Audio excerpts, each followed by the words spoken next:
কলকাতা থেকে মাত্র 3 ঘন্টার দূরত্বে এক নির্জন ভার্জিন সি বিচ।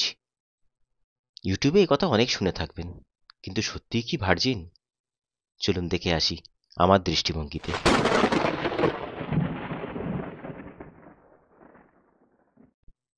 সুন্দর এক বৈশাখের সকালে পরিবার নিয়ে বেরিয়ে পড়লাম নতুন এক জায়গার সন্ধানে। আর এইবারে আমাদের সঙ্গী আমাদের নতুন টুম্পাশোলা আর আমার ছোটবেলাকার বন্ধু সপরিবারে মুন্না। গুগল বাবাজি জানালো কলকাতা থেকে ডিস্টেন্স মাত্র 266 কিলোমিটার। আজ অনেক দিন পরে শেরে পাঞ্জাবে দাঁড়ালাম ব্রেকফাস্টের জন্য। তবে এখানকার এই বিশাল ওয়েটিং পিরিয়ড বরাবরই আমার খুব বিরক্ত লাগে।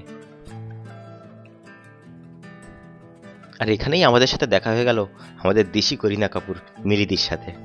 তাদেরও গন্তব্য বাগদা।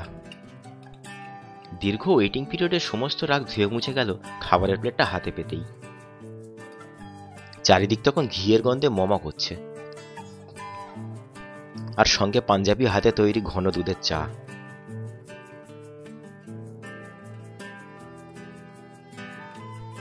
কোলাঘাটের এই শেরে পাঞ্জাব রেস্টুরেন্টটার পরিবেশ সত্যিই ঘুরে দেখবার মতন।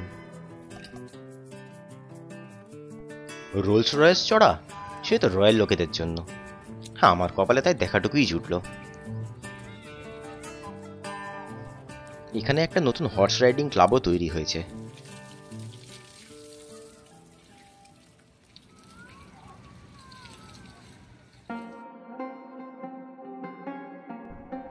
পাঁশকুড়া, খড়গপুর, বেলদা, দাঁতন, জলেশ্বর হয়ে আমাদের গাড়ি এগিয়ে চলল দুবলাগুড়ি আর বাগদার উদ্দেশ্যে।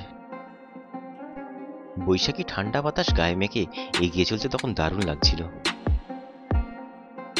এই রুটে আমাদের 4টি টোল প্লাজা পড়েছিল, খরচ পড়েছিল মোট 500 টাকা। আর বিদ্যুতের ঝলকানি আমাদের খবর দিল কাল বৈশাখী আসছে। প্রচন্ড ঝড় এবং বৃষ্টি তখন মনের মধ্যে প্রশ্ন জাগাচ্ছে, পৌঁছতে পারবো তো? আর এদিকে কিডন্যাপ করে নিয়ে যাওয়া 2 ম্যাডাম তখনও অচৈতন্য। দীর্ঘ 6 ঘন্টা গাড়ি চালানোর পর আমরা উপস্থিত হলাম আইকন অফ দ্য সি। এদিকে তেমন বৃষ্টি হয়নি।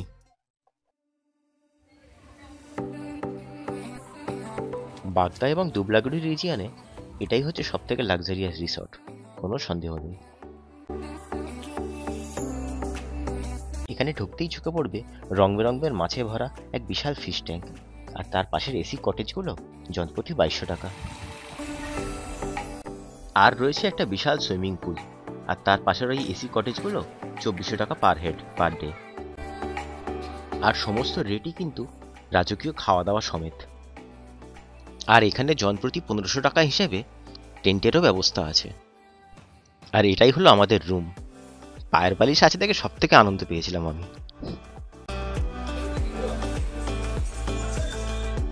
খাওয়া দাওয়ার এখানে বিশাল আয়োজন, তবে অনেস্টলি বললে খাওয়া দাওয়ার মান আরেকটু ভালো করা যেতে পারত। খাওয়া দাওয়া পর্ব শেষ করে দ্রুত ছুটে চললাম সি বিচের উদ্দেশ্যে।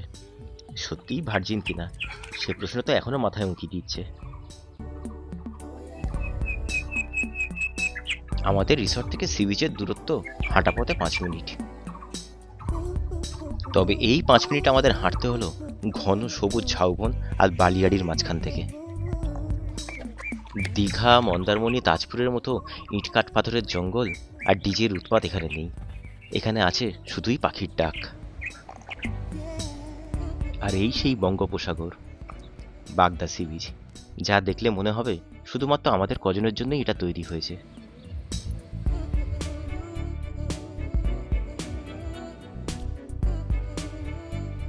ঝাউবনের শীতল ছায়া আর সমুদ্রের হাওয়া, পুরো মনটাই একদম আনন্দে নেচে উঠল।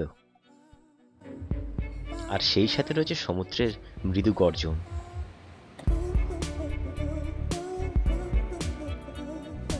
এখানকার বালি পুরীর মতো মোটা দানার, আর তাই ইভানও নেমে পড়ল তার বিভিন্ন খেলার সরঞ্জাম নিয়ে।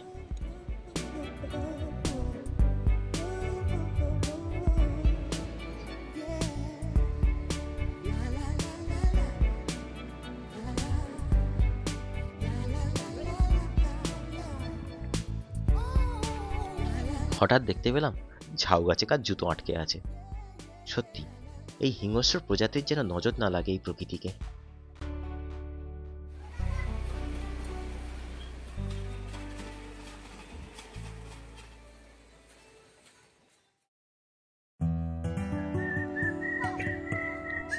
সন্ধে হবার আগে আবারও বেরিয়ে পড়লাম বঙ্গোপসাগরের ডাকে উপেক্ষা করতে না পেরে। ভাটার টানে সমুদ্র তখন আমাদের ছেড়ে অনেক দূর চলে গেছে, আর তুলে ধরেছে তার আর এক অন্য রূপ, আর মেলে ধরেছে তার জীব বৈচিত্র্য। আমাদের সিধু যেটা মানে গুগল জানালা ইহার নাম হারমিট ক্র্যাব। এখান থেকে নাকি অসাধারণ এক সূর্যাস্ত দেখতে পাওয়া যায়, কিন্তু আমরা দেখেছিলাম ঘন কালো মেঘের রূপ।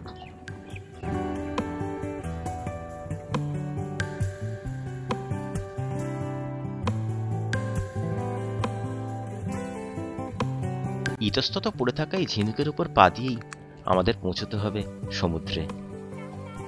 ভাটায় সমুদ্র তখন অনেক দূর চলে গেছে, কিন্তু আটকা পড়ে গেছে এই বিশাল জলস্তর আর জীব বৈচিত্র্য।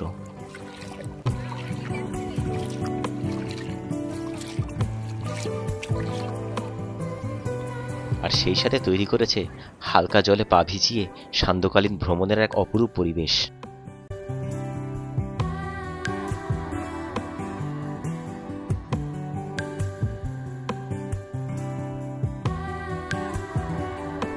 আর বাচ্চাদের আনন্দ করার জন্য এক অনুকূল তটভূমি।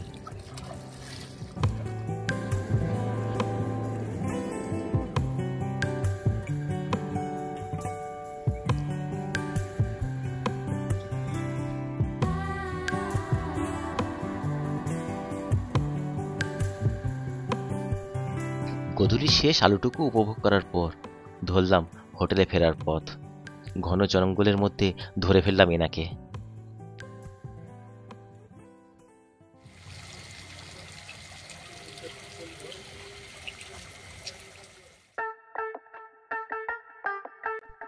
জঙ্গল শেষে রাতের আলোও আমাদের হোটেল তখন এক অন্য রূপ ধারণ করেছে। মৃদু আলোয় তৈরি করেছে এক মায়াবী নেশাড়ু পরিবেশ।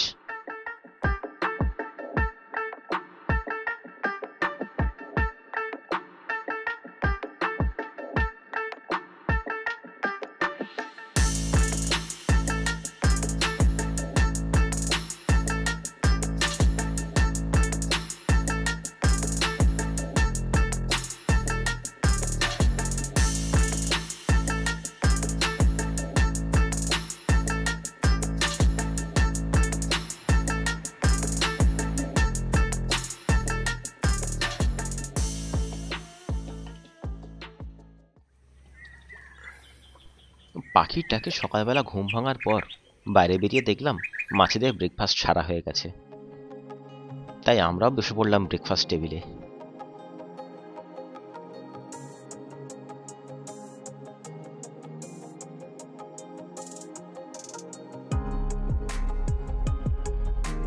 আজ আমাদের এক বিশাল আনন্দের দিন।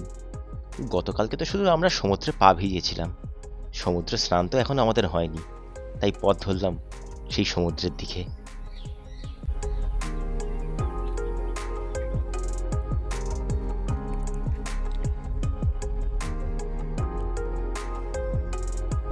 সমুদ্রের ধারে তৈরি হওয়া ছোট ছোট মৎস্যজীবীদের মিঠো বাড়ি আর ঘন জঙ্গল পার করে উপস্থিত হলাম বঙ্গোপসাগরের কিনারায়। এই যেন শুধু আমাদের জন্যই তৈরি হয়েছে এই প্রাইভেট সি বিচ, এই দুবলাগড়ি আর বাগদা সি বিচ।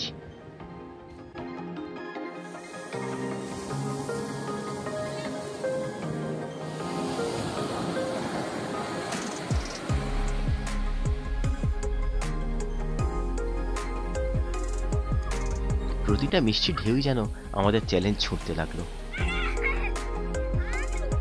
আর আমরা সেই এলোপাতাড়ি চ্যালেঞ্জ আনন্দের সাথে উপভোগ করতে লাগলাম।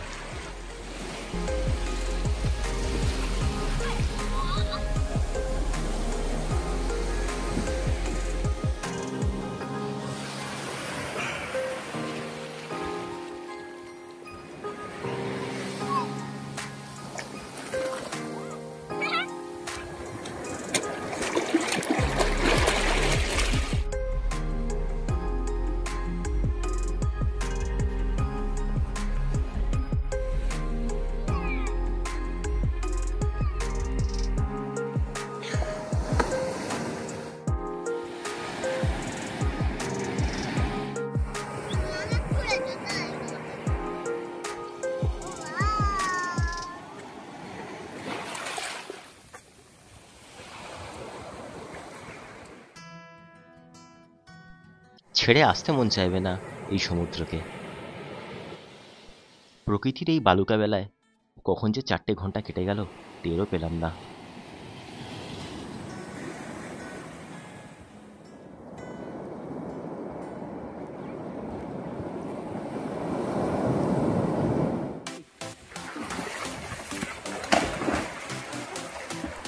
কিন্তু আনন্দ যে আমাদের এখনো শেষ হয়নি।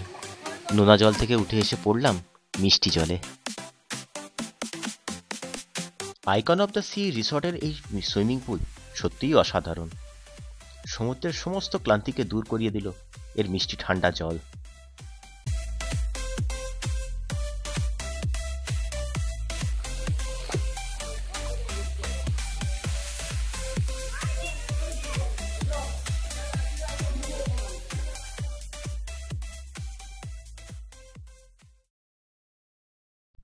বিকেলবেলা আমরা বাগদা থেকে বের হলাম 6 কিলোমিটার দূরে বাহাওয়ালপুর পোর্টে।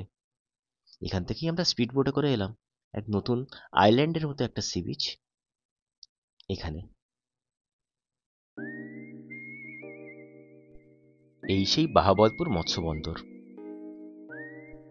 গভীর সমুদ্রে মাছ ধরতে যাওয়ার জন্য তৈরি হচ্ছে অসংখ্য নৌকা আর তাদের সরঞ্জাম।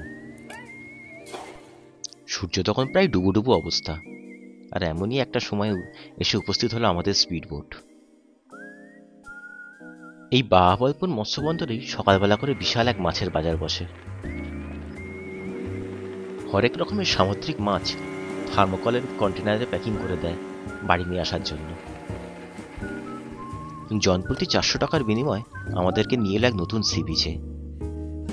টাকার অঙ্কটা একটু বেশি লাগলেও তার থেকে অনেক অনেক বেশি ভালো লেগেছিল এখানকার নির্জনতা, এখানকার বালিয়াড়ি, এখানকার সৌন্দর্য,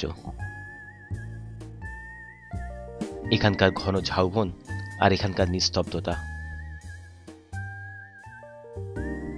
প্রকৃতিকে ভালোবাসলে প্রকৃতিও আমাদের উজাড় করে ভালোবাসবে।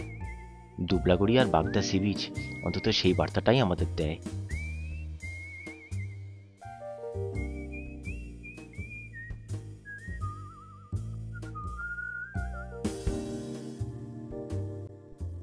প্রিয় মানুষগুলোকে সঙ্গে নিয়ে কাটিয়ে দিলাম 2টো দিন।